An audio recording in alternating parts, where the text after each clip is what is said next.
Pendant plus de 2 décennies, nous avons observé la même parcelle de ciel avec le télescope Hubble. Nous y avons découvert des milliers de galaxies et nous pensions avoir cartographié l'univers. Mais les plus grands prédateurs se cachaient juste sous nos yeux. Quand James Webb a regardé au même endroit, il a vu des centaines de points rouges auxquels Hubble était complètement aveugle. Ces points étaient des fantômes, venus d'il y a 13 milliards d'années. Bien que leur taille soit plus petite que notre système solaire, ils brillaient avec la puissance de 250 milliards de soleils. La physique ne pouvait pas expliquer comment une telle énergie pouvait être produite dans un si petit espace. Si l'idée de pourchasser ce secret cosmique vous excite, aimez et suivez, car nous avons enfin compris ce qu'étaient ces points, et la réponse n'est pas une bonne nouvelle. Nous commençons. Les scientifiques croyaient que l'image des débuts de l'univers était en grande partie complète. Le télescope Hubble nous avait montré des murs de galaxies s'étendant sur des milliards d'années. On supposait donc que tout ce qui n'apparaissait pas sur ces vieilles photos soit n'existait pas, soit était insignifiant. Mais le télescope spatial James Webb a regardé cette même parcelle de ciel, et tout a changé en un instant. Car Webb a vu quelque chose que Hubble ne pouvait pas voir. En fait, il en a vu des milliers. Nous savons maintenant que toute notre compréhension de l'enfance de l'univers était incomplète, car depuis le tout début, quelque chose se cachait là, juste sous nos yeux. Cette découverte n'était pas planifiée. C'était un pur accident. Lorsque les astronomes ont reçu la première image du champ profond de Webb, ils s'attendaient simplement à un univers plus net et plus profond. Mais, à la place, ils ont été confrontés à quelque chose de totalement inattendu. Des centaines de petits points rouges dispersés sur toute l'image. Ils n'avaient pas de forme, pas de structure, juste de petits points de lumière brillants, d'un rouge intense. Ils ne devaient pas être là, car aucun modèle existant, aucune théorie n'avait prédit leur existence. L'équipe a vérifié à nouveau les données. Les points étaient toujours là. Ils ont vérifié si le télescope avait un défaut. Tout était parfait. Il n'est donc pas surprenant qu'un chercheur ait décrit ce moment comme celui où l'on voit des empreintes de pas dans une pièce que l'on était certain d'avoir laissée vide. La nouvelle s'est répandue rapidement. D'autres équipes ont ouvert leurs propres images web. Et elles ont trouvé la même chose. Chaque prise de vue du champ profond en était remplie. Ils ont commencé à les appeler les « petits points rouges ». C'était une simple description de ce qu'ils étaient. Ils étaient partout.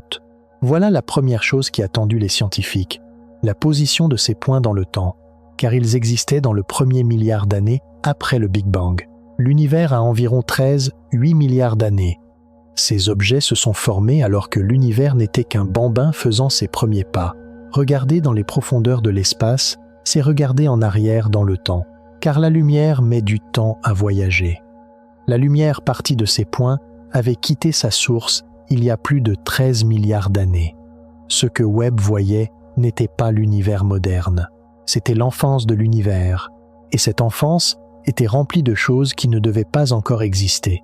Si l'on imagine l'univers comme une vie humaine de 80 ans, le premier milliard d'années correspondrait à peu près aux 6 premières années, soit l'âge de la maternelle.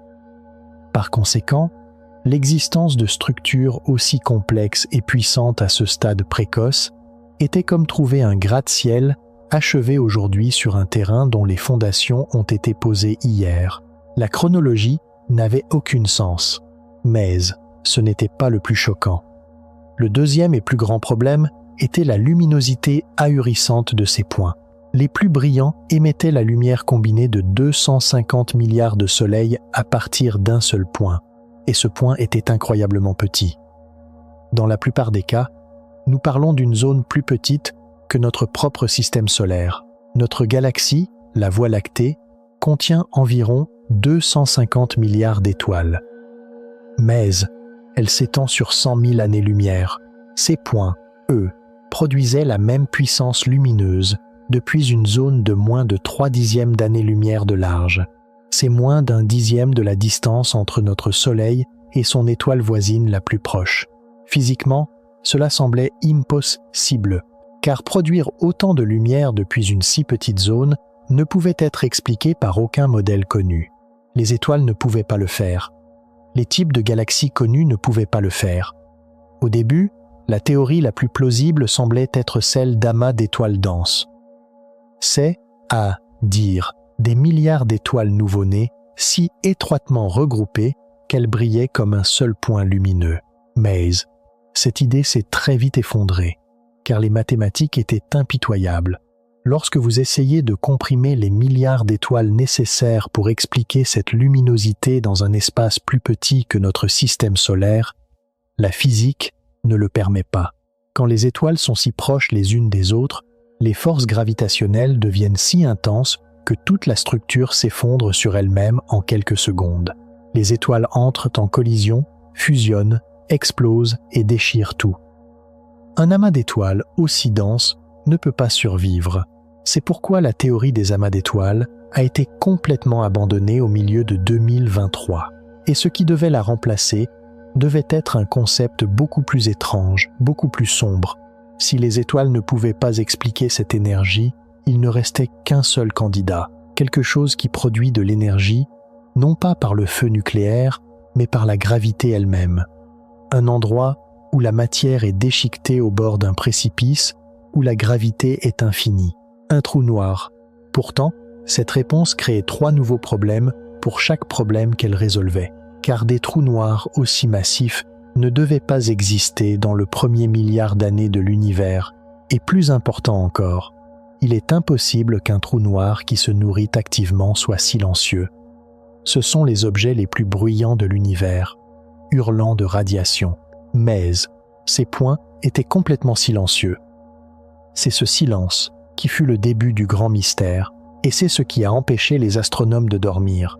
Nous avions des objets, à une époque où ils ne devraient pas être, avec une luminosité qu'ils ne devraient pas avoir, et une taille qu'ils ne devraient pas avoir, qui restaient complètement silencieux. Cela signifiait-il que les lois fondamentales de la physique avaient été mal comprises depuis le début, car ces petits points rouges n'étaient pas seulement un nouveau type d'objet. Ils étaient une anomalie qui défiait nos hypothèses les plus fondamentales sur le fonctionnement de l'univers. Et comprendre ce qu'était cette anomalie allait tout changer. Car ces petits points rouges cachaient l'un des plus grands secrets de l'univers, juste sous nos yeux, depuis des décennies. La raison pour laquelle nous ne pouvions pas les voir n'était pas qu'ils étaient faibles. La raison pour laquelle nous ne pouvions pas les voir était que nous étions aveugles, ou plus précisément que notre œil le plus fiable, le télescope spatial Hubble, était aveugle. Hubble a regardé la même parcelle de ciel pendant plus de 20 ans. Il a pris plus de photos de l'espace profond que n'importe quel autre télescope dans l'histoire. Mais ces points étaient là, dans le même ciel que Hubble regardait, et Hubble ne les a jamais vus. La raison à cela réside dans la compréhension d'une vérité fondamentale sur la façon dont l'univers cache ses secrets. La lumière n'est pas une chose unique comme vous le pensez. Ce que vous voyez avec vos yeux et que vous appelez lumière visible n'est en fait qu'une tranche étroite d'un éventail d'énergie beaucoup plus large appelé le spectre électromagnétique. Ondes radio, micro-ondes, infrarouges, lumière visible, ultraviolet, rayons X et rayons gamma. Tous sont fondamentalement le même phénomène. Ils vibrent simplement à des fréquences différentes. Nos yeux ont évolué pour percevoir une petite bande de ce spectre. Les télescopes, eux, sont construits pour élargir cette gamme. Mais Hubble a été principalement conçu pour la lumière visible et un peu de lumière ultraviolette. Et le secret des petits points rouges se situait juste au-delà de cette limite de conception. Car un voyage de 13 milliards d'années change complètement la nature de la lumière. Ce changement s'appelle le décalage cosmologique vers le rouge, et c'est l'une des vérités les plus fondamentales de l'univers. L'espace est en expansion. Chaque seconde, le tissu de l'univers s'étire dans toutes les directions, tout comme les points sur un ballon qui s'éloignent les uns des autres lorsqu'on le gonfle. Maintenant, imaginez une onde lumineuse voyageant dans cet espace en expansion. La lumière bleue a une longueur d'onde courte. La lumière rouge en a une plus longue. Lorsqu'une onde lumineuse voyage pendant des milliards d'années dans un espace qui s'étire activement, cet étirement tire et allonge également l'onde. À mesure que la longueur d'onde s'allonge, la lumière se décale vers l'extrémité rouge du spectre. Si vous continuez à l'étirer assez longtemps, la lumière visible n'est plus visible. Elle se transforme en lumière infrarouge. Juste en dessous de la limite perceptible par l'œil humain, c'est à dire dans cet angle mort que Hubble n'était pas conçu pour capturer. Les petits points rouges étaient invisibles non pas parce qu'ils étaient faibles, mais parce que leur lumière avait été complètement étirée hors du champ de vision de Hubble, dans la bande infrarouge, par 13 milliards d'années d'expansion cosmique. C'est pourquoi l'existence du télescope spatial James Webb a tout changé. Webb a été conçu dès le départ pour capturer la lumière infrarouge. C'était tout son but. Les ingénieurs ont construit des miroirs plaqués or, des détecteurs spéciaux et un bouclier solaire géant de la taille d'un court de tennis pour empêcher la propre chaleur du télescope de noyer ces signaux faibles. Toute la machine était construite pour voir la lumière à laquelle les anciens télescopes étaient aveugles. Sa température de fonctionnement est de négatif 233 degrés Celsius. C'est seulement quelques degrés au-dessus du zéro absolu, la température la plus froide qui puisse théoriquement exister. Il a été positionné à 5 millions de kilomètres de la Terre. Et dès que Webb a ouvert ses miroirs et a regardé dans l'espace profond, les points sont apparus partout. Ils avaient toujours été là. Pendant des décennies, Hubble regardait à travers eux sans s'en rendre compte. Cela a une signification qui va au-delà de la conception du télescope. Cela signifiait que toute notre image de l'univers primitif était incomplète. Chaque modèle que les astronomes avaient créé sur l'apparence du premier milliard d'années était basé sur des données qui manquaient une catégorie entière d'objets, car les petits points rouges n'étaient pas une anomalie rare. Ils étaient si courants qu'ils apparaissaient en arrière-plan de presque chaque image capturée par Webb. Ils étaient une partie fondamentale des débuts de l'univers, et l'humanité n'était même pas consciente de leur existence jusqu'en 2022. Nous pouvions maintenant les voir. Mais cela n'a fait qu'approfondir le mystère. Chaque réponse donnée par Webb a immédiatement soulevé une question plus difficile. Si ces points étaient partout, qu'étaient-ils exactement? Et pourquoi étaient-ils seulement là, à cette époque précoce, et nulle part dans l'univers moderne? Quelque chose leur était arrivé. Quelque chose avait provoqué leur disparition. Découvrir ce qu'étaient ces objets et ce qui leur était arrivé allait prendre les 4 années suivantes aux scientifiques, car nous savions maintenant ce que nous cherchions, mais personne ne savait encore que ce que nous trouverions serait une leçon sur la façon dont l'univers cache ses secrets les plus violents, et que la révélation de ces secrets changerait à jamais toutes les règles que nous connaissions sur la croissance des trous noirs. Et maintenant vient le vrai choc. À mesure que les astronomes essayaient de comprendre ce qu'étaient ces petits points rouges, les données devenaient de plus en plus étranges. Chaque nouvelle observation révélait une vérité qui défiait la logique. Le problème n'était pas seulement que ces objets existaient. Le problème était que les propriétés qu'ils possédaient contredisaient complètement les lois connues de la physique. Ainsi, ce qui semblait au départ être une simple anomalie s'est transformé en une crise profonde concernant le fonctionnement le plus fondamental de l'univers. Voici les découvertes, et chacune était plus impossible que la précédente. Le premier grand choc fut la vitesse du gaz à l'intérieur de ces objets. Pour comprendre cela, on regarde quelque chose appelé les raies d'émission élargies dans le spectre lumineux. C'est simplement une empreinte digitale de la vitesse à laquelle le gaz à l'intérieur d'un objet se déplace. Plus la raie est large, plus le gaz est rapide. Et les raies provenant des petits points rouges étaient incroyablement larges. Les calculs ont été faits. Les résultats ont été vérifiés encore et encore. Les chiffres ne mentaient pas. Le gaz à l'intérieur de ces points se déplaçait à une vitesse d'environ 1 070 000 km/h. Mettons ce chiffre en contexte. La Terre tourne autour du Soleil à une vitesse d'environ 107 000 km/h. Le gaz à l'intérieur de ces objets était 10 fois plus rapide. Un avion de ligne vole à 800 km/h. Ce gaz était environ 1300 fois plus rapide. Ce gaz pouvait aller de la Terre à la Lune en moins d'une seconde. La Lune est à environ 384 000 km.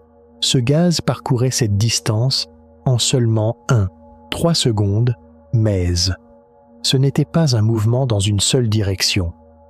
C'était une agitation constante, dans toutes les directions, à l'intérieur de cet énorme cocon. C'était comme être à l'intérieur d'une tempête plus grande que notre système solaire. Et cette tempête était alimentée par un trou noir central, car la seule chose qui puisse maintenir du gaz en orbite à ces vitesses est un champ gravitationnel extrêmement puissant, ce qui nous amène à la deuxième impossibilité, la masse de ces objets. Car le fait que le gaz se déplace si vite signifiait que ce qui le retenait au centre devait être incroyablement massif. Les astronomes ont utilisé des méthodes indirectes pour estimer la masse des trous noirs au centre de ces objets. Les résultats variaient de 100 000 à 10 millions de masses solaires. Le trou noir supermassif au centre de notre galaxie, la Voie lactée, pèse environ 4 millions de masses solaires. Donc, les trous noirs à l'intérieur de ces petits points rouges étaient potentiellement dans la même catégorie de poids que celui de notre galaxie. Certains étaient même plus lourds. Mais il y avait un problème, un très gros problème. Ces trous noirs existaient dans une très petite fraction de l'âge actuel de l'univers, c'est à dire dans le premier milliard d'années. Selon le modèle Standard, il faut des milliards d'années de croissance lente pour qu'un trou noir atteigne une telle masse. Ingérer du gaz, fusionner avec des trous noirs plus petits. C'est un processus qui demande de la patience à l'échelle du temps cosmique.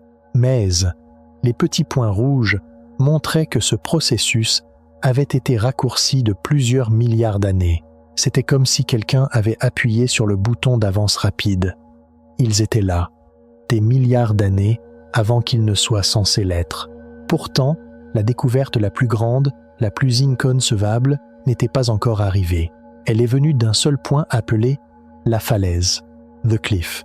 Il a été découvert en juillet 2024 et il a battu des records que les scientifiques ne s'attendaient pas à voir tomber. Même parmi les petits points rouges, déjà les objets les plus mystérieux de l'univers, la falaise était unique. Sa production de lumière, sa compacité et la vitesse du gaz à l'intérieur l'ont placé dans une catégorie qui dépassait toutes les limites théoriques existantes. Le gaz à l'intérieur de la falaise se déplaçait à la vitesse déjà ahurissante de 1070 000 km/h. Mais cette vitesse indiquait que la force gravitationnelle nécessaire pour le maintenir en orbite se situait à la limite supérieure de la plage, déjà gigantesque, estimée pour les petits points rouges. La falaise était si extrême qu'elle mettait à l'épreuve même les modèles les plus radicaux, comme l'effondrement direct et l'alimentation Super Eddington. Si ces modèles avaient déjà du mal à expliquer un petit point rouge moyen, la falaise nécessitait quelque chose d'encore plus agressif.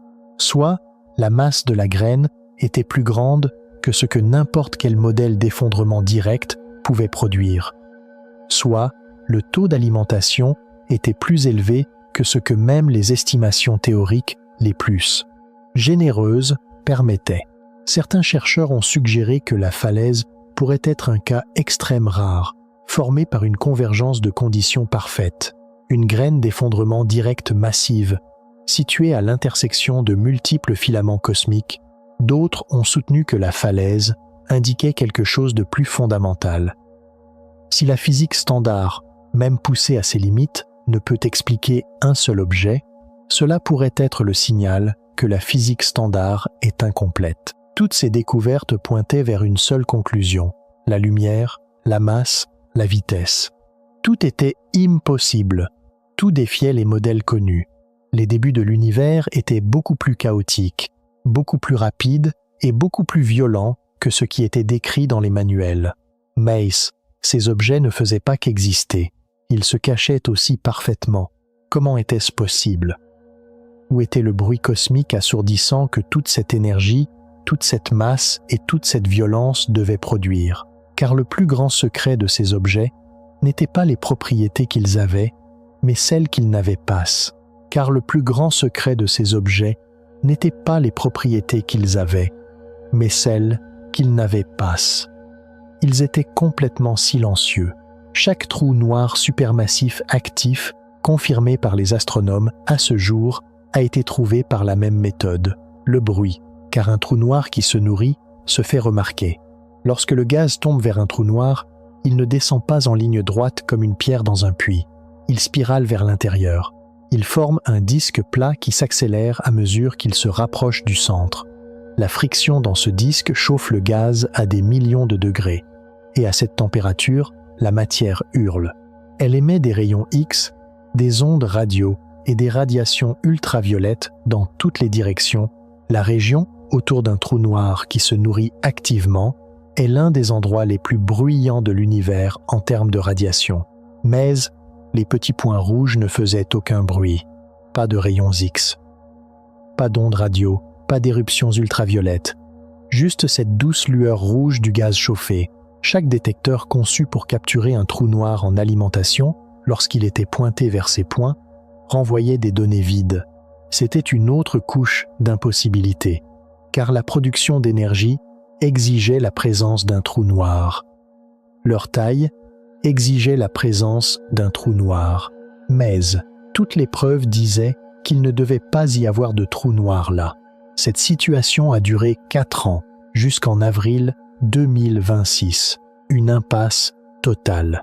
Mais ensuite, un seul point a tout changé. La NASA a annoncé que des chercheurs avaient combiné simultanément les données de 2 télescopes, James Webb et l'observatoire à rayons X Chandra. Chandra est un télescope à rayons X spatial, en service depuis 1999. Il détecte exactement le type de rayonnement X à haute énergie produit par les trous noirs en alimentation. Et ce jour-là, Chandra et Webb regardaient simultanément la même région du ciel. Et un objet spécifique est apparu dans les 2 ensembles de données. L'objet était à 8 milliards d'années-lumière. Dans les données de Webb, il ressemblait à tous les autres points. Mais, dans les données de Chandra, il émettait un signal de rayon X faible mais indubitable. C'était le tout premier signal de rayon X jamais détecté provenant d'un petit point rouge. Le mot « faible » est la clé ici, car l'émission de rayons X était bien plus faible que ce que l'on attendrait d'un trou noir complètement exposé. Si cela avait été un quasar standard, la sortie de rayons X aurait été aveuglante. Ce signal était un murmure. Maïs, il était là, il était réel, et il pointait directement vers ce qui se trouvait à l'intérieur du point. Ce seul murmure a résolu tout le mystère. Les astronomes ont compris que ce qu'ils voyaient était une phase de transition. Le cocon de gaz épais entourant le trou noir n'était plus complètement intact. Des trous irréguliers s'étaient ouverts dans le nuage. À mesure que le trou noir consommait le gaz environnant, il dévorait aussi lentement sa propre enveloppe, et à travers ces brèches, le rayonnement X s'échappait pour la première fois. Imaginez un coffre-fort verrouillé depuis des milliards d'années, et un jour, une petite fissure apparaît dans le mur. Vous ne pouvez pas voir clairement à l'intérieur. Mais, à travers cette fissure, vous pouvez confirmer que quelque chose de gigantesque se trouve à l'intérieur. C'est cette fissure que Chandra a détectée. C'était un pont qui comblait le fossé entre les mystérieux points silencieux et les quasars bruyants et détectables que les astronomes voient dans l'univers moderne. Un petit point rouge est un jeune trou noir en alimentation, enfoui. Avec le temps, il consomme son cocon. La coquille s'amincit et se fragmente. La radiation s'échappe en quantité croissante.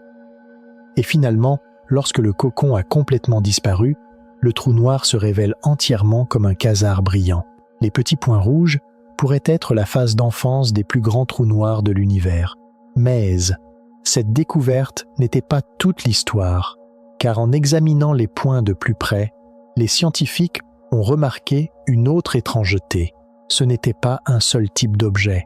Lorsque les astronomes ont examiné les points avec des instruments sensibles à la lumière ultraviolette, un schéma surprenant est apparu. Environ 70% des points apparaissaient comme en infrarouge, compacts, circulaires, cohérents, avec une source d'énergie entourée d'un cocon brillant, exactement comme le prévoyait le modèle du trou noir enfoui. Mais les 30% restants se sont transformés en quelque chose d'incroyable. En ultraviolet, ces objets ont complètement perdu leur forme circulaire nette. Ils sont devenus des taches floues, allongées, asymétriques. Certains ressemblaient à une bavure dans le ciel. D'autres avaient des bords irréguliers ou de multiples pics de luminosité. C'était totalement inattendu. Car si tous les points étaient le même type d'objet, les images ultraviolettes auraient dû montrer quelques différences mais rester reconnaissables. Cette transformation suggérait qu'au moins une partie des points étaient des objets fondamentalement différents, pas des trous noirs enfouis, mais quelque chose de complètement différent qui produisait des signatures similaires en infrarouge. Cette mystérieuse minorité de 30% a prouvé que l'univers primitif cachait des secrets encore plus étranges et que l'histoire était bien plus complexe que nous le pensions. Tout ce que nous savions était ébranlé. Mais cette secousse ouvrait la porte à une toute nouvelle compréhension de la façon dont l'univers fonctionne. Alors, quel est exactement le mécanisme physique derrière tout cela? Comment des objets aussi extrêmes, aussi violents et aussi brillants, qui devraient être les événements les plus bruyants de l'univers, parviennent-ils à s'ensevelir dans un silence parfait? Il est temps de quitter la vitesse des découvertes choquantes et de plonger dans la science derrière ce tour de magie cosmique. C'est, à dire, les processus fondamentaux qui rendent ces objets à la fois incroyablement puissants et presque indétectables. Car la réponse est bien plus qu'une simple dissimulation. La réponse concerne la transformation de l'énergie. Et au centre de cette transformation se trouve le 4e état de la matière. Le premier et le plus important mécanisme est la structure connue sous le nom de cocon de gaz ionisé. C'est la clé de tout le mystère des petits points rouges. Vous pouvez imaginer ce cocon comme le fait de enfermer le concert le plus bruyant de l'univers.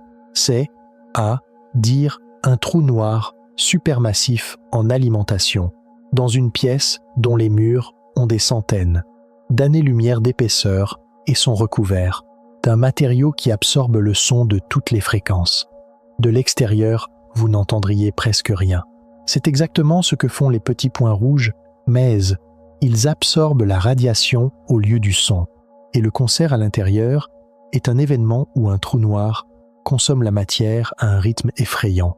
Cette enveloppe est si parfaite que ces objets ont échappé à toutes les méthodes de détection existantes depuis des décennies. Hubble les a complètement manqués, car ce cocon n'est pas un simple nuage de gaz. C'est une coquille de gaz spéciale, incroyablement dense et chaude, qui tourne autour du trou noir. Ce gaz absorbe les rayons X violents et les ondes radio avant même qu'ils ne puissent s'échapper. Le bouclier emprisonne l'énergie, et la couche externe du gaz chauffé brille d'un rouge à cause de cette chaleur absorbée. Tout ce que nous voyons est cette lueur. C'est pourquoi le silence n'est pas un manque d'énergie, mais le résultat d'une capture et d'une transformation parfaite de l'énergie. Mais pourquoi les murs de ce cocon sont-ils si efficaces? Cela nous amène au deuxième mécanisme, le processus d'ionisation. Dans un atome normal et neutre, le nombre de protons chargés positivement est égal au nombre d'électrons chargés négativement, ce qui rend l'atome électriquement neutre. Le gaz neutre est relativement transparent à de nombreux types de radiation.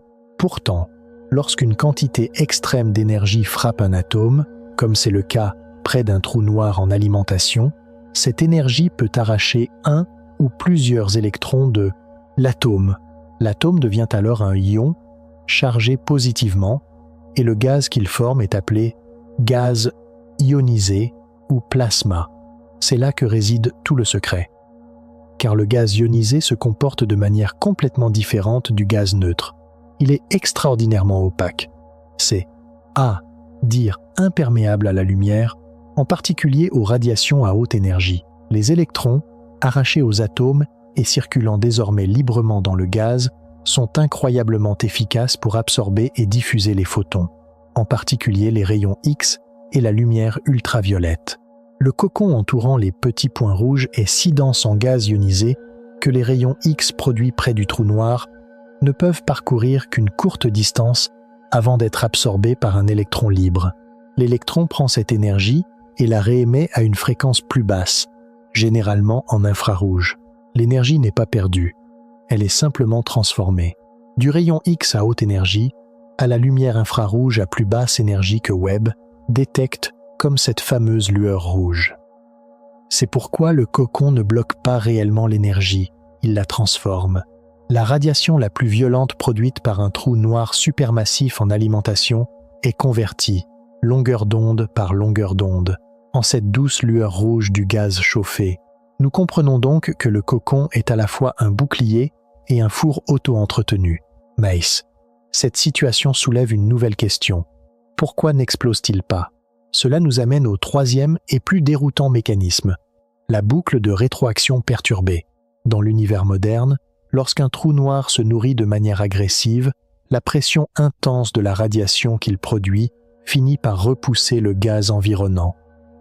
C'est un processus appelé rétroaction, feedback, et on pense qu'il régule la taille et la vitesse de croissance des trous noirs. Le flux intense d'énergie vers l'extérieur pousse le gaz, dégageant la zone autour du trou noir et rendant le quasar visible. Mais les petits points rouges semblent sauter complètement cette étape. Le cocon reste intact. Le trou noir se nourrit, produit une énergie massive, et le gaz environnant absorbe toute cette énergie sans être soufflé. Cela signifiait soit que les cocons étaient beaucoup plus épais et denses que tout ce qui existe dans l'univers moderne, soit que les trous noirs à l'intérieur se nourrissaient d'une manière qui produisait moins de pression vers l'extérieur que prévu. Les deux options nécessitaient d'expliquer quelque chose de nouveau sur le comportement des trous noirs dans l'univers primitif. C'était comme si la pression à l'intérieur d'un autocuiseur augmentait continuellement, mais que l'autocuiseur n'explosait pas. La pression de radiation de 250 milliards de soleils à l'intérieur pousse vers l'extérieur, mais le poids et la densité du cocon lui-même poussent vers l'intérieur. Le système reste dans un état d'équilibre violent mais stable. Cet équilibre est quelque chose que nous ne voyons pas dans l'univers moderne, et ce qui se passerait lorsque cet équilibre serait rompu déterminerait le destin final de ces objets. Mais, jusqu'à ce moment, ce mécanisme leur permettait de garder leur secret pendant des milliards d'années. Ces trois mécanismes, le cocon parfait, le moteur d'ionisation et la boucle de rétroaction perturbée, expliquent ce que sont ces objets et comment ils se cachent. Mais une question énorme reste sans réponse. Comment sont-ils arrivés là en premier lieu? Et cette question nous mène à une série de théories radicales qui nous obligent à réécrire l'histoire standard de l'un des processus de création les plus fondamentaux de l'univers. Comment un trou noir naît? Car l'histoire standard ne peut pas expliquer les petits points rouges. La voie familière par laquelle l'univers produit des trous noirs passe par les étoiles. Une étoile se forme, brûle pendant des millions ou des milliards d'années. Quand son carburant s'épuise, les étoiles les plus massives s'effondrent sur elles-mêmes. Leur noyau est écrasé à une densité qui dépasse tout ce qui existe dans la matière normale et produit un trou noir. Maïs, ce processus prend du temps. Les étoiles doivent d'abord naître, vivre et mourir. Les trous noirs n'apparaissent qu'ensuite.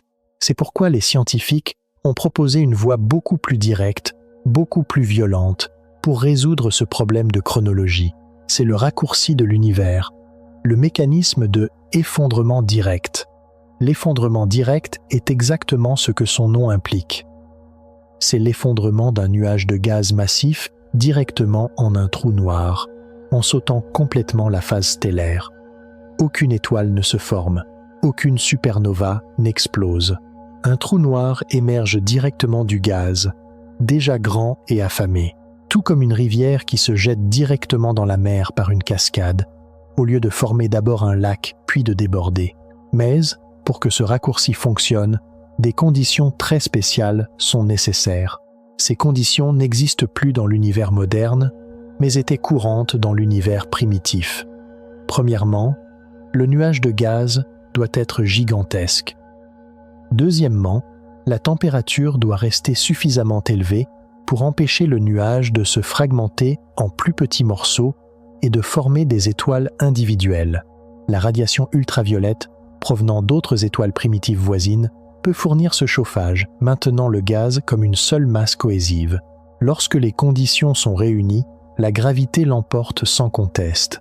Le nuage tombe vers l'intérieur. Le centre atteint une densité où aucune force connue ne peut arrêter l'effondrement. Et un trou noir se forme directement, avec une masse de départ potentiellement de centaines de milliers de fois celle du Soleil. Cette masse de départ est cruciale, car un trou noir avec un avantage de départ aussi énorme n'a pas besoin de milliards d'années pour devenir supermassif. Il peut atteindre la taille requise en une très petite fraction du temps. Mais, une fois ces graines géantes formées, d'où venait le carburant qui les a fait grandir si vite? Cela nous amène au deuxième grand mécanisme qui explique les habitudes alimentaires de ces trous noirs, l'alimentation par les filaments cosmiques. Dans l'univers moderne, une galaxie comme la Voie lactée a une source de gaz relativement stable. Les nuages de gaz dérivent dans le disque galactique. Le gaz tombe lentement depuis le milieu intergalactique clairsemé qui entoure la galaxie. C'est un goutte lent.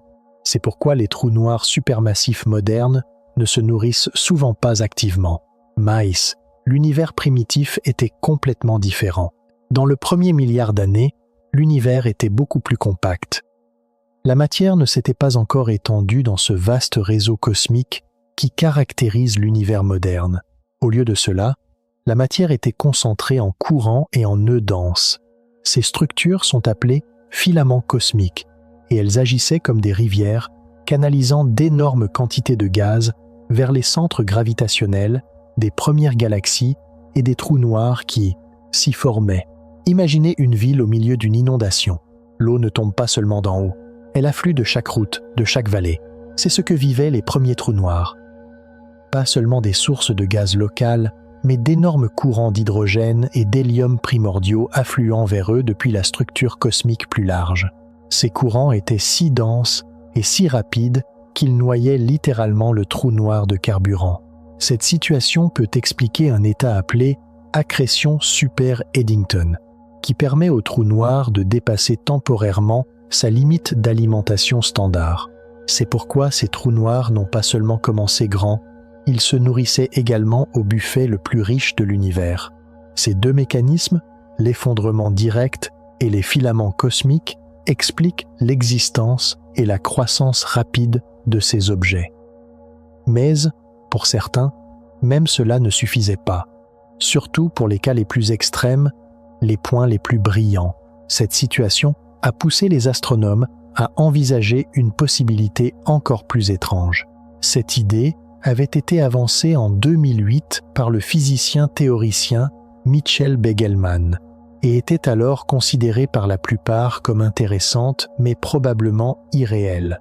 L'objet était appelé une quasi-étoile. L'idée était la suivante.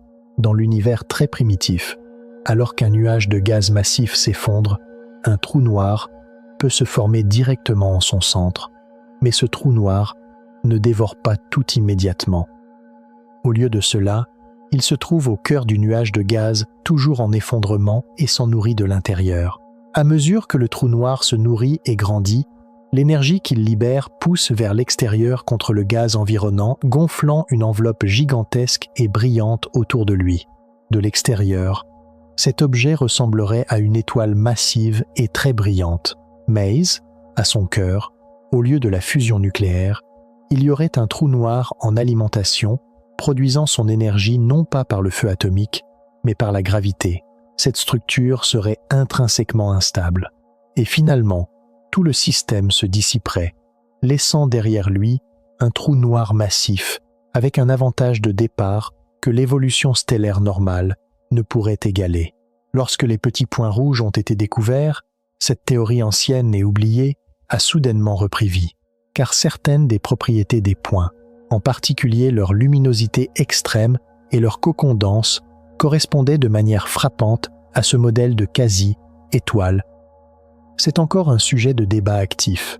Mais, si même une partie des petits points rouges sont des quasi-étoiles, cela signifierait qu'une classe d'objets imaginée par un théoricien 14 ans avant que les astronomes n'aient un télescope capable de la voir existe réellement dans la nature. Ces mécanismes, effondrement direct, rivières cosmiques et quasi-étoiles, expliquent la physique derrière les petits points rouges, comment ils sont nés, comment ils se sont nourris et comment ils sont devenus si extrêmes. Mais, ce qui est vraiment excitant, c'est la grande image qui émerge lorsque nous assemblons toutes ces pièces. Car ces objets ne sont pas seulement une relique étrange de l'univers primitif. Ils sont le présage de la prochaine étape, un aperçu de ce qui se passera lorsque le cocon se fissurera, lorsque le silence sera rompu et que le monstre à l'intérieur sera enfin libéré. Et ce moment est le début de l'un des événements les plus violents et les plus brillants de l'univers. Et ce moment est le début de l'un des événements les plus violents et les plus brillants de l'univers. Mais, le point culminant de cette histoire n'était pas seulement la compréhension de ces mécanismes, c'était beaucoup plus grand. C'était un moment où les limites des télescopes, des théories et de l'imagination humaine ont été repoussées, car les petits points rouges n'ont pas seulement réécrit les règles sur le fonctionnement de l'univers, ils ont aussi montré à quel point l'univers lui-même pouvait être rapide, précoce et incroyablement complexe. Maintenant, nous allons vers ces moments, ces découvertes records qui ont secoué le monde scientifique à la base, rendu les manuels obsolètes et remis en question nos hypothèses les plus fondamentales sur le cosmos. C'est la réalité que le télescope spatial James Webb nous a montrée et à laquelle aucun de nous n'était préparé. Soyez prêts, car maintenant, le rythme s'accélère et tout devient encore plus impossible. Le premier grand tremblement de terre fut le nombre de ces objets. Ce n'était pas une anomalie, ce n'était pas une exception, c'était une invasion. Dans les premiers mois d'activité du télescope Webb, plus d'1 millier de petits points rouges avaient été catalogués, et ce nombre a continué de grimper. C'était un choc en soi, car si vous trouvez un objet étrange, cela peut être une anomalie. Si vous en trouvez 10, c'est un phénomène confirmé. Mais si vous en trouvez plus de 1000 et que d'autres continuent d'apparaître sur chaque nouvelle image du champ profond que vous prenez, cela exprime une vérité fondamentale sur la structure de et l'univers. Les petits points rouges étaient partout dans l'univers primitif. Ils n'étaient pas regroupés dans une seule région du ciel. Ils sont apparus dans toutes les directions, à toutes les profondeurs où Webb a regardé. Cela montrait que le processus qui les produisait n'était ni rare ni exceptionnel. C'était un processus de routine. Une caractéristique standard du premier milliard d'années de l'univers. Cela a soulevé la question de la densité, car si plus de 1000 points pouvaient être vus dans la petite portion de ciel que Webb a étudiée en détail, extrapolée à l'ensemble du ciel, cela signifiait qu'il pourrait y avoir des millions de ces objets de l'univers primitif, peut être des milliards. Cela signifiait que l'univers primitif n'était pas cet endroit calme et lent, composé de quelques galaxies brillantes et de nuages de gaz clairsemés. Non, l'univers primitif était un endroit bondé, dense et incroyablement actif, produisant des trous noirs supermassifs à l'échelle industrielle partout en même temps. Et nous, jusqu'en 2022, n'en étions même pas conscients. C'était un changement de paradigme pour le monde scientifique. Mais ce n'était que le début. La véritable secousse est arrivée lorsque les chiffres montrant à quelle vitesse ces objets se sont formés ont été publiés. Le plus grand problème du modèle standard était le temps. Un trou noir né d'un reste d'étoiles commence avec une masse de quelques soleils. Pour atteindre les 10 millions de masses solaires estimées pour les trous noirs à l'intérieur des points à partir de ce point de départ, il faut un temps énorme avec les processus d'alimentation standard. Les astronomes calculent le taux maximum auquel un trou noir peut se nourrir. Ce taux est appelé la limite d'Eddington.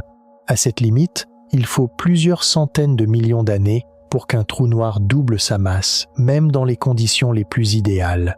Pour atteindre 10 millions de masses solaires, vous devez doubler la masse environ 23 fois. À la limite d'Eddington, cela prend environ 2 milliards d'années dans des conditions parfaites. Mais l'univers lui-même avait moins d'1 milliard d'années. Les chiffres ne correspondaient pas du tout. C'était comme si un bébé atteignait la taille d'un adulte 1 heure après sa naissance. C'était physiquement impossible. C'est pourquoi les scientifiques ont commencé à se concentrer sur 3 explications possibles. Soit ces trous noirs avaient commencé avec des graines beaucoup plus grandes, ce qui soutenait la théorie de l'effondrement direct. Soit ces trous noirs se nourrissaient à des taux supérieurs à la limite d'Eddington standard, ce qui soulevait la possibilité de l'accrétion super-Eddington, possible dans l'environnement gazeux dense de l'univers primitif. Soit les masses des points étaient mal estimées. La réponse honnête est que nous ne savons toujours pas laquelle est la bonne. Il est probable qu'une combinaison de toutes fonctionnait. Mais une chose était certaine, le modèle standard de croissance des trous noirs enseigné dans tous les manuels ne pouvait pas expliquer ce que Webb voyait. La chronologie était brisée et la réparer nécessiterait de réécrire les règles. C'était comme le moment où la physique de Newton a rencontré la théorie de la relativité d'Einstein. Les anciennes règles fonctionnaient encore dans certaines conditions, mais elles n'étaient plus suffisantes pour expliquer l'univers entier. Et c'est à ce moment précis que le monde scientifique a été confronté à un choc encore plus grand. Ce n'était pas seulement une théorie ou un modèle, c'était une observation directe. C'était une image que Webb nous a montrée. Lorsque les astronomes ont examiné certaines des galaxies les plus lointaines trouvées par Webb, ils ont remarqué que non seulement les galaxies elles-mêmes, mais aussi les trous noirs en leur centre étaient disproportionnellement grands. Dans l'univers moderne, il existe une sorte d'équilibre, un ratio, entre la masse d'une galaxie et la masse du trou noir en son centre. Mais, lorsque Webb a regardé des galaxies qui existaient dans les premiers 700 millions d'années de l'univers, il a vu que ce ratio était complètement faussé. Les trous noirs étaient beaucoup plus grands par rapport à leurs galaxies hôtes. 10 fois, voire 30 fois plus grands. C'était la première preuve directe que les trous noirs avaient grandi avant leur galaxie et peut être même que les trous noirs étaient les graines autour desquelles les galaxies se formaient. C'était la version cosmique de la question « l'œuf ou la poule ?» et la réponse de Webb était claire. Le trou noir est venu en premier. Cela a bouleversé toute notre compréhension de la formation des galaxies. Les galaxies ne faisaient pas grandir lentement les trous noirs. Les trous noirs géants attiraient et construisaient des galaxies autour d'eux. C'était une révolution qui a changé notre idée la plus fondamentale sur ce que sont les briques de l'univers. Mais, au milieu de tous ces chocs, il y a eu une autre découverte, plus étrange, plus inattendue et plus profonde que toutes les autres. C'était le test ultraviolet. Lorsque les astronomes ont étudié ces 30% de points rouges qui se transformaient en taches floues et asymétriques, ils se sont concentrés sur 3 explications possibles. L'une d'elles était les fusions de galaxies. Dans l'univers primitif, les galaxies étaient plus proches les unes des autres et les fusions étaient plus fréquentes. Cela pourrait expliquer les formes chaotiques et allongées. La deuxième, plus exotique, étaient les étoiles supermassives, des étoiles géantes prédites par les modèles théoriques qui pourraient atteindre des centaines de milliers de fois la masse du Soleil et dont la mort n'était pas une supernova standard. Leur effondrement pourrait ressembler à un point rouge à certaines longueurs d'onde. Mais la troisième possibilité était la plus radicale de toutes et elle nous ramenait au tout début de l'histoire. Ces points flous pourraient-ils être les derniers instants d'une quasi-étoile? Cet objet théorique, une structure avec un trou noir en son centre, ressemblant à une étoile géante de l'extérieur. Si c'était vrai, Webb n'avait pas seulement trouvé un nouveau type d'objet, il avait transformé une idée née de l'imagination d'un théoricien, sans aucune preuve de son existence, en une réalité observable. C'était la science dans sa forme la plus pure. Un monstre créé dans un esprit sur le papier, imagé 13 milliards d'années plus tard par un télescope à 5 millions de kilomètres de distance. Ce n'était plus seulement de l'astronomie, c'était presque de la philosophie. Une preuve du pouvoir de l'esprit humain à imaginer, puis à trouver même les secrets les plus étranges de l'univers. Toutes ces découvertes, chacune une révolution en soi, se sont réunis pour crier une seule vérité. L'univers primitif ne ressemblait à rien de ce que nous connaissions, comprenions ou modélisions. C'était l'âge des monstres, et nous regardions les fossiles qu'ils avaient laissés derrière eux. Alors, que signifiaient ces fossiles pour l'univers d'aujourd'hui, pour nous, pour le géant endormi au centre de la Voie lactée? Et ce que ces fossiles signifiaient pour l'univers d'aujourd'hui, pour nous, pour ce géant endormi au centre de la Voie lactée, c'était tout. Car ce n'est pas seulement une histoire sur des objets lointains et anciens, c'est notre histoire d'origine. Si les petits points rouges sont de jeunes monstres en alimentation qui finissent par se transformer en trous noirs galactiques centraux silencieux, alors cela signifie que chaque grande galaxie que nous voyons aujourd'hui naît un jour d'un tel point. Le trou noir de 4 millions de masses solaires au centre de la Voie lactée, nommé Sagittarius A, était être autrefois un point brillant et silencieux, indiscernable des milliers d'autres points, rouges cachés en arrière-plan de l'univers. C'est pourquoi ces découvertes n'ont pas seulement ébranlé la cosmologie. Elles ont également révélé notre propre arbre généalogique cosmique, à quoi ressemblaient nos ancêtres les plus anciens. Et ces ancêtres ne ressemblaient à rien de ce que nous avions imaginé. La preuve la plus frappante de cet arbre généalogique est venue avec cette unique détection de rayons X avec ce seul murmure. Ce moment en avril 2026 a été un tournant, car il n'a pas seulement confirmé le modèle du trou noir enfoui, il a également révélé un cycle de vie, un chemin évolutif. Les petits points rouges, les objets de transition et les quasars, tous pourraient être différentes étapes de la vie du même objet. C'était comme trouver un chaînon manquant qui, avec une seule observation, a résolu un mystère de plusieurs décennies et a relié les points épars. L'objet à 8 milliards d'années-lumière que Chandra a vu n'était plus seulement un numéro de catalogue. C'était la preuve d'un processus, une photographie du moment où le cocon s'est fissuré, où les secrets ont fuité et où un monstre a commencé à se révéler au monde. C'est l'un de ces rares moments dans l'histoire de la science, le moment où une théorie est confirmée par une seule et parfaite observation. Et à partir de ce moment, les petits points rouges n'étaient plus un mystère. Ils étaient le premier chapitre d'une histoire d'origine. L'article publiant cette découverte est devenu l'un des articles d'astronomie les plus cités de la dernière décennie, car il n'a pas seulement répondu à une question, il a ouvert la porte à des centaines de nouvelles. Mais il y avait une autre couche à cette histoire, une couche plus personnelle, plus humaine. C'est l'histoire du télescope spatial James Webb lui-même. Ce télescope n'est pas apparu du jour au lendemain. L'idée d'un successeur à Hubble a commencé à circuler au milieu des années 1990. Le processus de planification et de conception réelle a commencé vers 1996. Après plus de 25 ans d'ingénierie, de batailles de financement, de reconception, de retard et de ce lancement terrifiant le jour de Noël 2021, Webb a enfin atteint sa position opérationnelle dans l'espace. 25 ans, les scientifiques qui l'ont proposé en premier approchaient de la retraite lorsqu'il a commencé à fonctionner. La raison pour laquelle cela a pris si longtemps est que la construction d'un télescope pour voir la lumière infrarouge du bord de l'univers nécessitait de résoudre un problème de physique sans solution facile. Il devait fonctionner à négatif 233 degrés Celsius.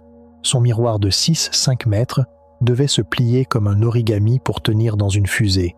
Ses 18 segments hexagonaux plaqués or devaient s'aligner après le lancement avec une précision nanométrique, c'est à dire une précision mesurée en unités plus petites qu'une onde lumineuse. Et tout a fonctionné parfaitement. C'était un monument à la persévérance et à la curiosité de l'humanité. Et ce monument, dans ses premières semaines d'ouverture des yeux, a trouvé ces petits points rouges que personne ne cherchait, que personne n'attendait et que personne ne comprenait. C'était l'une des plus belles coïncidences de la science. L'aboutissement de 25 ans de travail, faisant l'une des plus grandes découvertes non planifiées, cela rappelait que l'univers ne donne ses plus grands secrets qu'aux explorateurs les plus tenaces, les plus patients et les plus audacieux. Et ces explorateurs audacieux devait maintenant remettre en question l'une des lois les plus fondamentales de l'univers.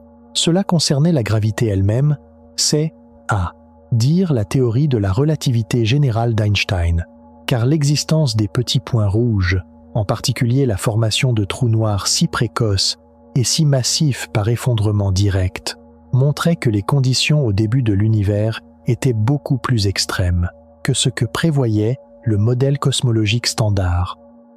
Le modèle standard, lambda CDM, décrit la structure à grande échelle de l'univers avec une précision incroyable. Mais, lorsqu'il s'agissait des temps les plus reculés, les premières centaines de millions d'années, une tension a commencé à apparaître avec les découvertes de Webb. Cela ne signifiait pas que la relativité générale était fausse. Jamais. Mais cela signifiait que la théorie, dans cet environnement extrêmement dense du tout début de l'univers, où les effets quantiques sont également importants, pourrait être incomplète. Certains théoriciens ont commencé à travailler sur de nouveaux modèles qui proposaient de modifier certaines hypothèses du modèle standard, comme la nature de l'énergie noire ou les propriétés de la matière noire, pour expliquer cette formation précoce et rapide de structure. Les petits points rouges n'étaient pas seulement un casse-tête pour les astrophysiciens, ils étaient un laboratoire qui testait les limites de nos théories physiques les plus fondamentales. Et les résultats de ce test pourraient changer à jamais notre compréhension de la façon dont l'univers fonctionne depuis le tout début. Ce n'était pas seulement la découverte d'un objet, c'était le début d'une révolution. Et au centre de cette révolution, il y avait cette question la plus fondamentale de toutes. Comment tout a commencé? Tous ces records, toutes ces impossibilités, toutes ces théories brisées convergeaient vers un seul point. L'univers primitif était bien plus efficace que nous l'avions imaginé, bien plus rapide et bien plus monstrueux. Ce n'était pas un lieu d'évolution lente et graduelle. C'était une usine où des géants naissaient rapidement et façonnaient le cosmos.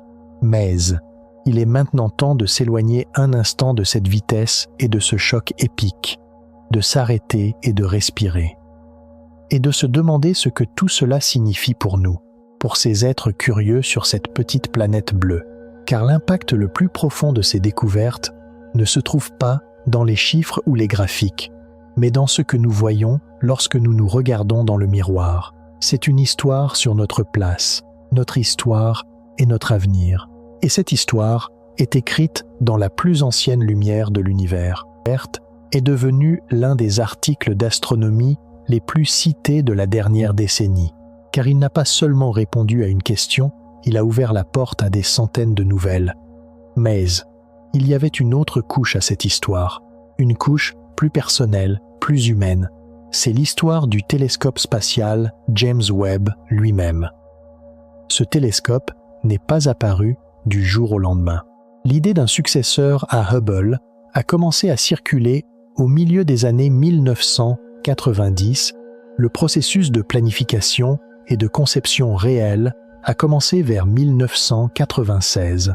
Après plus de 25 ans d'ingénierie, de bataille de financement, de reconception, de retard et de ce lancement terrifiant le jour de Noël 2021, Webb a enfin atteint sa position opérationnelle dans l'espace. 25 ans, les scientifiques qui l'ont proposé en premier approchaient de la retraite lorsqu'il a commencé à fonctionner. La raison pour laquelle cela a pris si longtemps est que la construction d'un télescope pour voir la lumière infrarouge du bord de l'univers nécessitait de résoudre un problème de physique sans solution facile. Il devait fonctionner à négatif 233 degrés Celsius. Son miroir de 6-5 mètres devait se plier comme un origami pour tenir dans une fusée. Ses 18 segments hexagonaux plaqués or devaient s'aligner après le lancement avec une précision nanométrique, c'est à dire une précision mesurée en unités plus petites qu'une onde lumineuse. Et tout a fonctionné parfaitement. C'était un monument à la persévérance et à la curiosité de l'humanité. Et ce monument, dans ses premières semaines d'ouverture des yeux, a trouvé ces petits points rouges que personne ne cherchait, que personne n'attendait et que personne ne comprenait. C'était l'une des plus belles coïncidences de la science. L'aboutissement de 25 ans de travail Faisant l'une des plus grandes découvertes non planifiées, cela rappelait que l'univers ne donne ses plus grands secrets qu'aux explorateurs les plus tenaces, les plus patients et les plus audacieux. Et ces explorateurs audacieux devaient maintenant remettre en question l'une des lois les plus fondamentales de l'univers.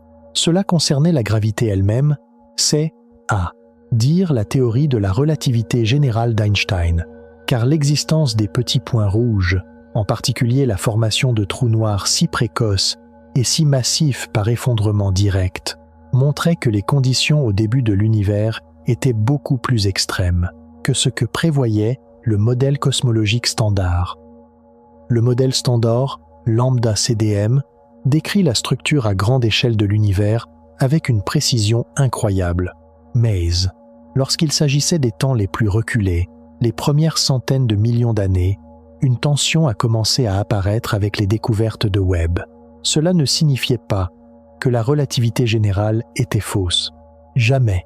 Mais cela signifiait que la théorie, dans cet environnement extrêmement dense du tout début de l'univers, où les effets quantiques sont également importants, pourrait être incomplète. Certains théoriciens ont commencé à travailler sur de nouveaux modèles qui proposaient de modifier certaines hypothèses du modèle standard, comme la nature de l'énergie noire ou les propriétés de la matière noire, pour expliquer cette formation précoce et rapide de structure.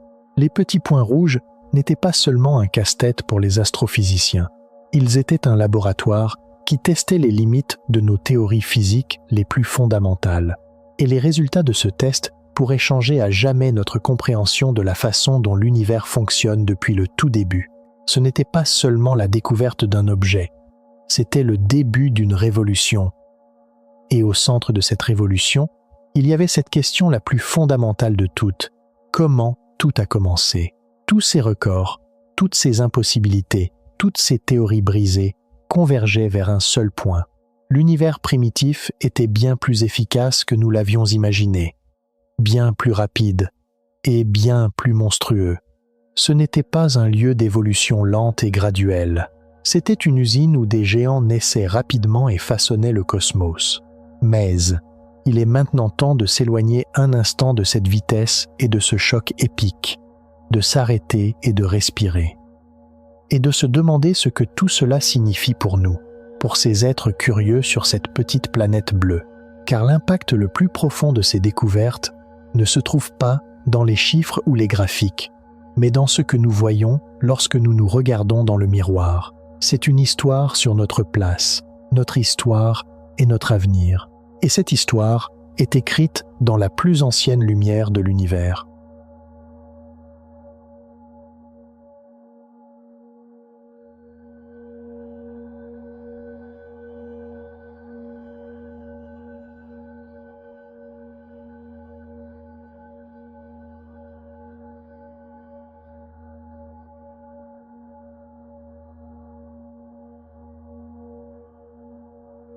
Et cette histoire est écrite dans la plus ancienne lumière de l'univers. Mais nous devons maintenant nous poser cette question la plus fondamentale, la plus humaine. Quelle est notre place au milieu de tout cela? Dans cette épopée de milliards d'années, sur cette scène d'une taille inconcevable, quel est notre rôle? Car ces découvertes de James Webb n'ont pas seulement changé notre connaissance de l'univers, mais aussi notre perception de notre propre existence en son sein. Il est temps de s'éloigner de la vitesse vertigineuse des records et des chiffres pour plonger dans les réflexions philosophiques profondes, silencieuses et bouleversantes que cette réalité cosmique apporte. Car ce télescope ne nous a pas seulement montré des galaxies, il nous a aussi tendu un miroir. Et ce que nous avons vu dans ce miroir est un paradoxe à la fois tragique et incroyablement beau. Le premier de ces paradoxes est cette danse étrange entre l'invisibilité et l'omniprésence. Pensez-y, tout au long de l'histoire humaine, chaque civilisation, chaque astronome, de Galilée à Hubble, a regardé le ciel et n'a pas vu ces petits points rouges. Ils se cachaient parfaitement, à une fréquence à laquelle même nos instruments les plus avancés étaient aveugles. Pendant des milliards d'années, leur lumière a traversé notre planète, a filtré à travers notre atmosphère et nous étions totalement inconscients de leur existence. C'est un rappel tragique de notre insignifiance à l'échelle cosmique, de la limitation de notre perception. Une composante fondamentale de l'univers était là depuis le début, et nous ne l'avions même pas remarqué. C'est comme réaliser que les murs de la maison où vous avez vécu toute votre vie étaient en fait pleins de fenêtres, mais que vous êtes né incapable de les voir. C'est faire face à la réalité qu'une grande partie de l'univers nous est fermée, que notre compréhension restera toujours incomplète. Mais, en même temps, dans cette invisibilité, se cache une vérité incroyablement pleine d'espoir. Car en construisant le télescope Webb, nous avons créé une nouvelle paire d'yeux qui nous permet de voir ces fenêtres.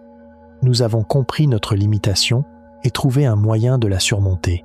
C'est la preuve que, même si nous sommes physiquement petits et faibles dans l'univers, notre esprit, notre curiosité et notre persévérance sont assez puissants pour révéler même les secrets les plus profonds de l'univers. Tu fais partie de ce paradoxe. L'impuissance que tu ressens en pensant à tout ce que tu ne peux pas voir ou comprendre dans ta vie est aussi le potentiel même d'apprendre quelque chose de nouveau, de gagner une nouvelle perspective. Nous sommes des êtres étranges, définis par ce que nous ne pouvons pas voir, mais capables de créer la capacité de voir. Le deuxième paradoxe, et peut être le plus vertigineux, est le gouffre entre l'instant et l'éternité. Lorsque Webb photographie un petit point rouge, il ne voit pas à quoi ressemble cet objet aujourd'hui. Il voit un souvenir figé dans un bref instant, il y a plus de 13 milliards d'années, lorsque sa lumière est partie.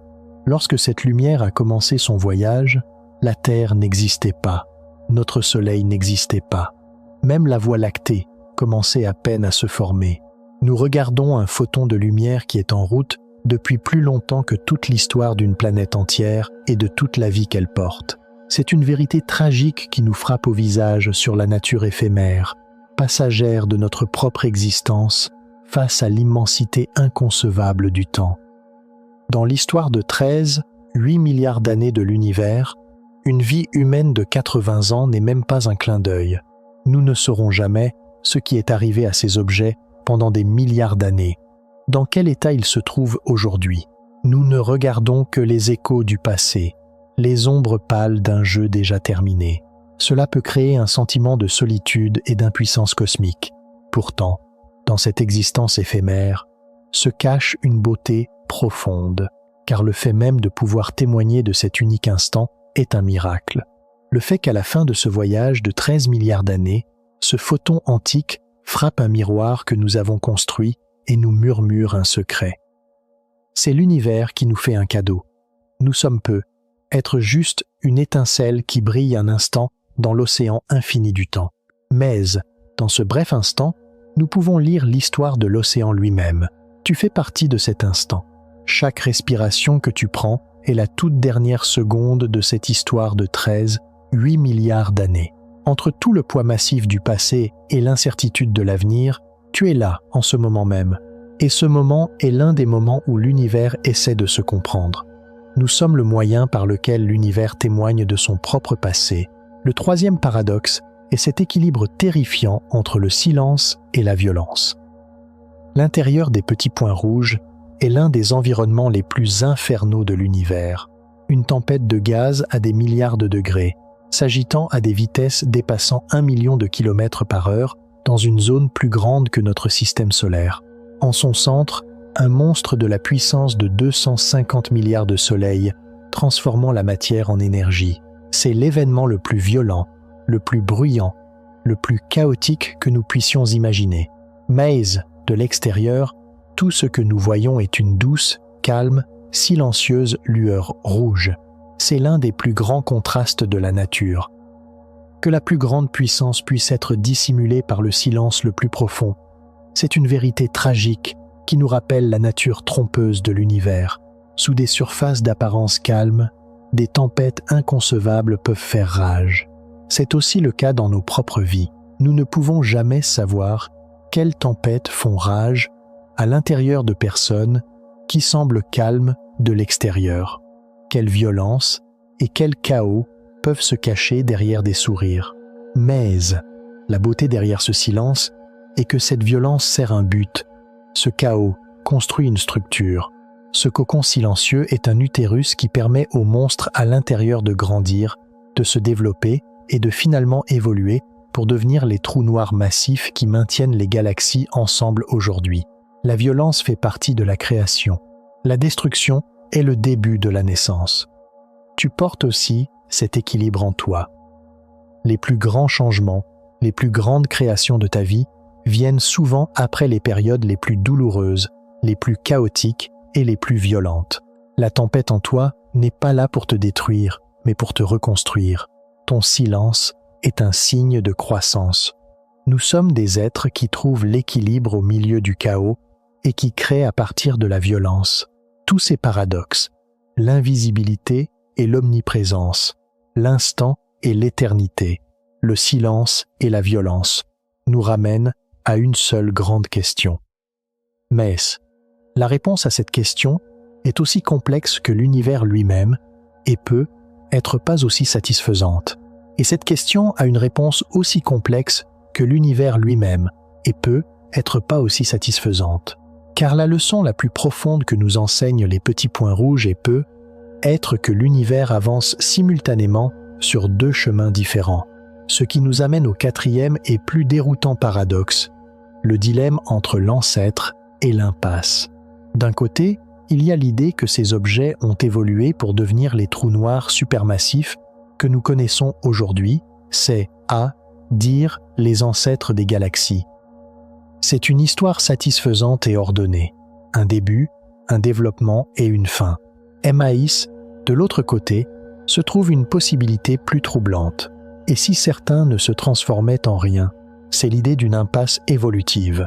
Ces objets ont brillé, se sont nourris dans les conditions spéciales de l'univers primitif, puis, à mesure que ces conditions ont changé, lorsque leur carburant s'est épuisé, ils se sont éteints en silence. Cela peut sembler une histoire d'échec cosmique. La pensée que ces géants de millions de masses solaires disparaissent sans laisser de traces dans l'univers moderne est tragique. Cela montre que dans l'univers, toutes les routes ne mènent pas quelque part, que certains commencements n'ont pas de fin et que certains potentiels ne se réalisent jamais. Mais, même dans cette impasse, il y a une lueur d'espoir, car si c'est vrai, ces géants éteints, c'est, à dire les trous noirs de masse intermédiaire, pourraient continuer à exister aujourd'hui, dispersés dans tout l'univers, silencieux et invisibles. Ce sont les objets les plus recherchés, mais les moins trouvés, de l'astronomie moderne. C'est pourquoi cette impasse n'est en fait pas une fin, mais un nouveau départ, un nouveau domaine de découverte. Toi aussi, tu rencontres de tels carrefours dans ta vie. Certaines routes te mènent à de grands objectifs, tu suis le chemin de tes ancêtres. Mais, certaines routes heurtent un mur. Dans ces moments, tu peux te sentir comme un échec.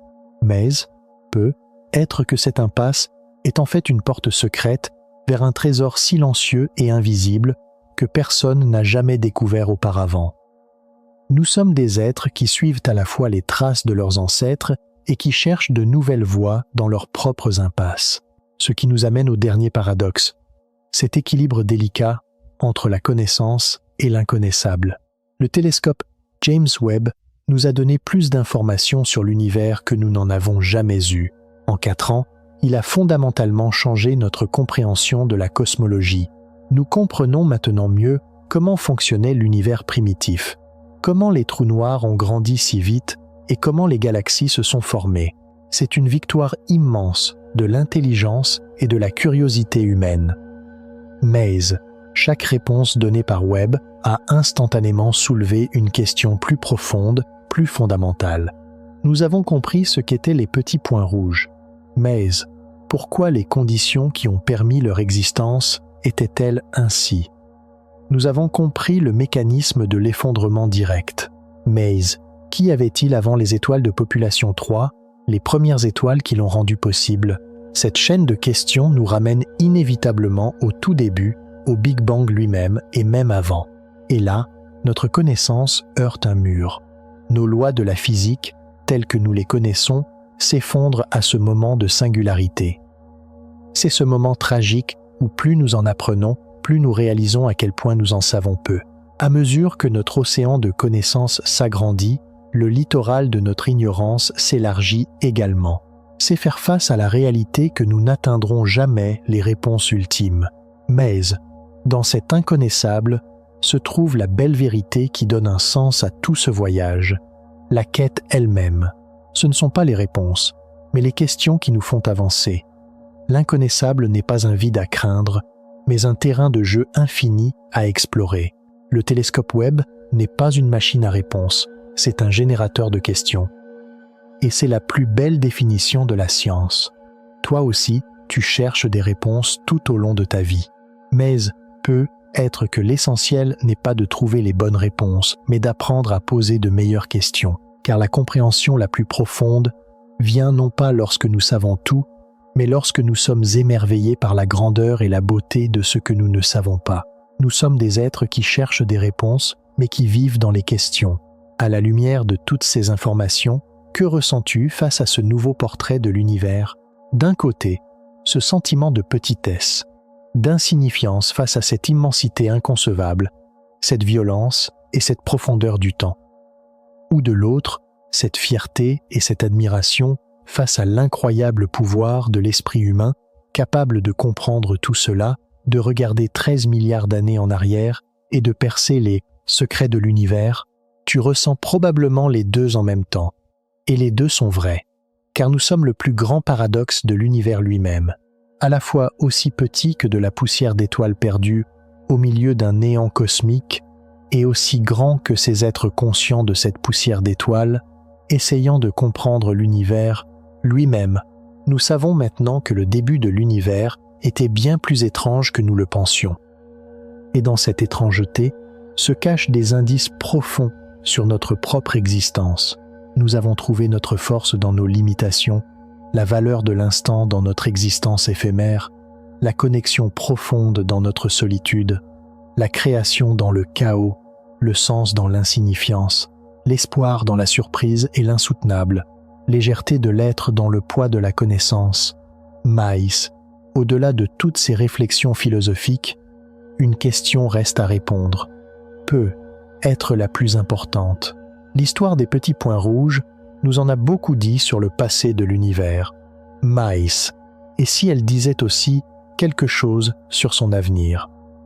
Et si leur disparition n'était pas seulement la fin d'une ère, mais aussi le présage d'un destin inévitable pour notre propre univers?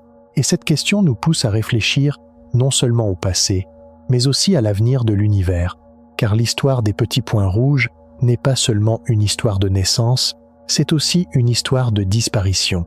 Ils n'ont existé que pendant une période spécifique de l'univers, dans cette fenêtre étroite du premier milliard d'années, puis ils ont disparu. Les conditions qui les ont créés, c'est à dire ces nuages de gaz primordiaux denses et ces rivières de filaments cosmiques se sont épuisés à mesure que l'univers s'est étendu et s'est dilué. L'usine a fermé, et cela nous oblige à faire face à une question plus profonde, plus personnelle. Si même l'univers lui-même ne peut pas maintenir indéfiniment ses processus les plus efficaces, les plus créatifs, que pouvons-nous attendre de notre propre existence éphémère? C'est pourquoi nous descendons maintenant à la dernière couche de notre réflexion philosophique. Il ne s'agit pas seulement de ce que nous savons, mais de la manière dont nous vivons avec cette connaissance. Le premier paradoxe de cette couche est ce lien inévitable entre la création et la destruction. Les petits points rouges étaient certains des moteurs de création les plus efficaces que l'univers ait jamais vus. C'étaient des usines qui produisaient les trous noirs supermassifs, les noyaux des galaxies modernes, à une vitesse inconcevable. Mais ce processus de création était par nature un processus autodestructeur, car à mesure que les trous noirs consommaient le gaz qui les nourrissait, ils éliminaient aussi leur propre source de carburant. Les filaments cosmiques se sont amincis, les nuages de gaz se sont dispersés, et cette période de création immense a laissé place à un univers beaucoup plus lent, beaucoup plus calme. C'est un rappel tragique que chaque création porte en elle une graine de destruction. La vie ne peut exister sans la mort. Construire signifie aussi consommer des choses. C'est la loi la plus fondamentale de l'univers, et elle s'applique aussi à nous. Chaque succès, chaque création consomme une partie de notre énergie, de notre temps et de nos ressources. Mais, dans cette fin inévitable, il y a aussi une beauté profonde, car cette destruction révèle la valeur et le sens de la création. La période courte mais brillante des petits points rouges a façonné les 12 milliards d'années suivantes de l'univers. Leur mort a conduit à la naissance des galaxies qui nous ont permis d'exister. La destruction n'est pas une fin, c'est une transformation. Tu fais partie de ce cycle. Chaque fin, chaque perte dans ta vie fait aussi place à un nouveau départ. Chaque instant que tu consommes crée un héritage que tu laisses derrière toi. Nous sommes des êtres qui existent en créant notre propre fin et qui se transforment en disparaissant. Le deuxième paradoxe est cette ligne fine entre le sens et l'absurdité. À l'échelle cosmique, quel sens peut avoir l'existence d'un seul être humain, d'une seule planète ou d'une seule galaxie, dans un univers avec une histoire de 13, 8 milliards d'années et des centaines de milliards de galaxies? Notre histoire n'est même pas un grain de sable dans l'océan. Les petits points rouges ont existé bien avant nous, et leurs descendants continueront d'exister bien après nous. Cela peut susciter un sentiment tragique que notre existence n'a pas de but ou de sens cosmique ultime. Nous ne sommes peu, être rien de plus qu'un arrangement temporaire, un résultat fortuit des lois de la physique. C'est un sentiment de vide existentiel. Mais c'est précisément dans cette absurdité que notre pouvoir de créer du sens émerge, car si l'univers lui-même ne nous donne pas de sens, cela signifie que nous sommes libres de créer notre propre sens. L'univers peut être une toile immense, silencieuse et indifférente. Mais nous sommes des êtres conscients capables de peindre nos propres couleurs, nos propres histoires et nos propres questions sur cette toile. Le sens n'est pas un cadeau donné par l'univers, c'est un acte créé par nous. L'histoire des petits points rouges n'était qu'une série d'événements physiques jusqu'à ce que nous l'étudions, lui donnions un nom et posions des questions à son sujet. C'est nous qui lui avons donné un sens. Tu crées aussi le sens de ta propre vie. Ta vie n'a peut être pas de but, mais tu peux lui en donner un. Chaque choix, chaque curiosité, chaque amour est une étincelle de sens projetée dans cet univers indifférent. Nous sommes des êtres miraculeux qui créent du sens dans un univers absurde. Le troisième et dernier paradoxe est cette relation profonde entre la connexion et la solitude. Lorsque nous regardons le ciel la nuit, l'une des premières choses que nous ressentons est souvent la solitude. Ces étoiles, ces galaxies, sont à des millions, des milliards d'années-lumière de nous. Nous ne pourrons jamais les atteindre. Nous ne pourrons jamais leur parler. Ce vide infini qui nous entoure crée un sentiment d'isolement cosmique. Les petits points rouges sont aussi une preuve de cette solitude. Ils ont existé il y a 13 milliards d'années, à l'autre bout du temps. Il y a entre nous un gouffre de temps et d'espace infranchissable. C'est une vérité tragique sur à quel point tout dans l'univers est déconnecté, séparé. Chacun de nous est seul dans sa propre prison de conscience, dans son propre petit monde. Mais, en même temps, cette découverte nous montre exactement le contraire. Les éléments lourds formés à l'intérieur de ces petits points rouges ont été dispersés dans l'univers par des supernovas. Ces éléments ont formé de nouvelles étoiles, de nouvelles planètes, et finalement, nous, le trou noir au centre de la Voie lactée, l'ancien point rouge, est l'encre gravitationnelle qui maintient toute notre galaxie ensemble. Chaque atome de ton corps a été forgé un jour au cœur d'une étoile. Nous ne sommes pas séparés de l'univers. Nous sommes l'univers. C'est la belle vérité que nous sommes profondément connectés les uns aux autres et au cosmos au niveau le plus fondamental. La solitude est une illusion. Tu es le résultat de 13, 8 milliards d'années d'évolution cosmique. L'air que tu respires, l'eau que tu bois, la terre sur laquelle tu marches. Tout est un héritage de ces étoiles et galaxies les plus anciennes. Tu es le moyen par lequel l'univers se connaît, s'expérimente. Tu n'es jamais seul. Tu fais partie d'un tout. Nous sommes des êtres qui se sentent seuls, mais qui sont en fait profondément connectés. Création et destruction, sens et absurdité, connexion et solitude. Ces paradoxes sont les dernières leçons que nous enseignent les petits points rouges. Ce ne sont pas seulement des objets astronomiques, mais aussi des métaphores profondes sur la nature de l'existence. Mais, à la fin de ce voyage de la pensée, une autre vérité nous attend. Peut être la plus bouleversante de toutes. Et cette vérité bouleversante peut être une réalité plus profonde, plus personnelle. Car ce que nous comprenons à la fin de ce voyage, c'est que la plus grande découverte n'est pas dans les profondeurs de l'espace, mais en nous-mêmes. Ce n'est pas seulement une histoire sur la façon dont l'univers a changé. C'est une histoire sur la façon dont notre manière de comprendre l'univers et nous-mêmes avec cette compréhension a changé. C'est pourquoi, dans cette dernière partie de notre réflexion philosophique, nous ne regardons plus vers l'extérieur, mais vers l'intérieur.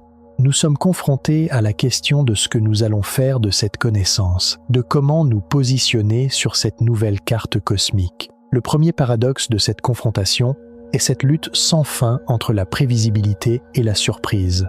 La science est un effort pour rendre l'univers compréhensible, modélisable et donc prévisible. Pendant des centaines d'années, nous avons construit un modèle cosmologique ordonné, du Big Bang à nos jours, où chaque étape suit logiquement la précédente. C'était une histoire satisfaisante et rassurante. Mais, les petits points rouges ont pulvérisé cette histoire. Ils étaient une surprise qu'aucun modèle n'avait prédite, qu'aucune théorie n'attendait. C'est une preuve tragique que nos modèles scientifiques seront toujours inadéquats face à la complexité et à la créativité réelle de l'univers. Peu importe ce que nous apprenons, l'univers trouvera toujours un moyen de nous surprendre. Cela exige une sorte d'humilité intellectuelle. Accepter que notre carte ne sera jamais le territoire lui-même. Mais, dans cette imprévisibilité, se trouve la belle vérité qui rend la science si excitante. Si l'univers était entièrement prévisible, il n'y aurait rien à découvrir. La surprise est le carburant de la curiosité. L'inconnu est l'aventure elle-même. Les petits points rouges sont la preuve que l'univers n'est pas un manuel, mais un roman encore en cours d'écriture dont la fin est inconnue. Toi aussi, tu essayes de rendre ta vie prévisible. Tu fais des plans, tu traces des chemins, mais les moments les plus significatifs, les plus transformateurs de ta vie sont souvent ceux que tu n'as pas planifiés. Ces rencontres inattendues, ces prises de conscience soudaines. La vie elle-même, tout comme l'univers, offre ses plus grands cadeaux dans des paquets surprises. Nous sommes des êtres qui cherchent l'ordre, mais qui grandissent par le chaos. Le deuxième paradoxe est cette relation étrange entre l'outil et le but. Le télescope spatial James Webb est l'un des outils les plus complexes, les plus chers et les plus puissants jamais construits par l'humanité. Il a été conçu pour des buts spécifiques, trouver les premières galaxies, étudier la naissance des étoiles et des planètes. Mais l'une de ses découvertes les plus révolutionnaires, les petits points rouges, n'était dans aucun de ses buts. C'est une indication tragique que nos outils peuvent dépasser les buts que nous avions en tête en les créant. Nous pensons souvent savoir ce que nous cherchons. Mais, en réalité, nous sommes limités par les outils avec lesquels nous savons chercher. Notre perception est une extension de nos instruments, et ces instruments seront toujours imparfaits. Cela signifie que nous ne verrons jamais la totalité de la vérité. Mais, dans cette limitation, se cache une immense beauté, car parfois, un outil dépasse l'imagination de ses créateurs. Quelque chose conçu pour être une clé devient la porte d'un tout nouvel univers. Webb ne nous a pas seulement donné ce que nous cherchions, mais aussi les réponses à des questions que nous n'avions même pas pensé à poser. C'est la preuve que les meilleurs outils ne sont pas ceux qui nous donnent des réponses, mais ceux qui nous permettent de poser de meilleures questions. Toi aussi, tu as tes outils dans la vie, ton éducation, tes talents, tes croyances. Tu les as développés pour des buts spécifiques. Mais, parfois, ces outils peuvent t'emmener dans des endroits complètement inattendus. Un hobby peut devenir une passion. Un travail peut devenir une mission. Ton plus grand potentiel ne réside peut-être pas dans les buts que tu as planifiés, mais dans les territoires inconnus où tes outils peuvent t'emmener. Nous sommes des êtres qui créent des outils pour des buts, mais parfois, les outils trouvent leur propre but. Et enfin, le dernier paradoxe où ce voyage nous a menés, l'équilibre entre le poids de la connaissance et la légèreté de l'être. Maintenant, nous savons, Nous savons que le trou noir au centre de la Voie lactée peut être l'un de ces petits points rouges. Nous savons que les atomes de notre corps proviennent d'étoiles mortes il y a des milliards d'années. Nous savons que l'univers a 8 milliards d'années, et que nous ne sommes qu'une lueur éphémère sur cette chronologie. Cette connaissance a un poids écrasant. La connaissance de notre insignifiance cosmique, du caractère fortuit de notre existence et de l'indifférence de l'univers. C'est un fardeau tragique qui pèse sur nos épaules, qui nous attriste. Dans une si grande image, quelle importance peuvent avoir nos petites inquiétudes, nos petites joies? Maïs, en même temps, cette connaissance nous donne une incroyable légèreté. Car si nous sommes cosmiquement insignifiants, cela signifie aussi que nous sommes libres. S'il n'y a pas de scénario universel, nous pouvons écrire notre propre scénario. S'il n'y a pas de juge cosmique, nous pouvons être plus compatissants envers nous-mêmes. Cette connaissance nous libère du poids de l'ego. Elle nous invite à savourer les petits moments de la vie, à la joie pure de créer notre propre sens dans un univers absurde. C'est comprendre à quel point tout est précieux, parce que nous savons que rien n'est permanent. Toi aussi, tu vis cet équilibre chaque jour. D'un côté, il y a le poids de tes responsabilités, de l'histoire et des attentes. Mais, de l'autre, il y a cette incroyable légèreté de chaque nouveau jour, de chaque souffle, de chaque instant, qui n'a pas besoin d'avoir de sens, qui est simplement beau, parce qu'il existe. Nous sommes des êtres qui portent tout le poids de l'univers sur leurs épaules, mais qui peuvent aussi apprendre à être aussi légers qu'une plume. Ainsi, en arrivant à la fin de ce voyage, nous savons que le début de l'univers était plus rapide, plus violent et plus créatif que nous l'avions imaginé. Nous savons que nous sommes les héritiers à la fois physiques et philosophiques de ce début. Nous avons trouvé notre force dans nos limitations, la valeur de l'instant dans notre fugacité, la connexion profonde dans notre solitude, la création dans le chaos, le sens dans l'absurdité, l'espoir dans la surprise et cette insoutenable légèreté de l'être dans le poids de la connaissance. C'est la dernière histoire que nous racontent les petits points rouges.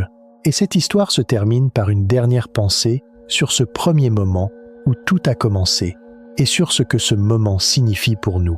Dans ce voyage, nous avons percé les secrets des plus grandes structures de l'univers. Mais il y a une chose que je ne vous ai pas dite. Le destin de ces structures gigantesques pourrait dépendre des règles étranges des plus petites particules. Et si le monde ahurissant de la physique quantique fonctionnait aussi à l'échelle des galaxies, dans notre prochain voyage, nous explorerons la danse impossible de l'univers quantique avec le macrocosme. Êtes-vous prêts ?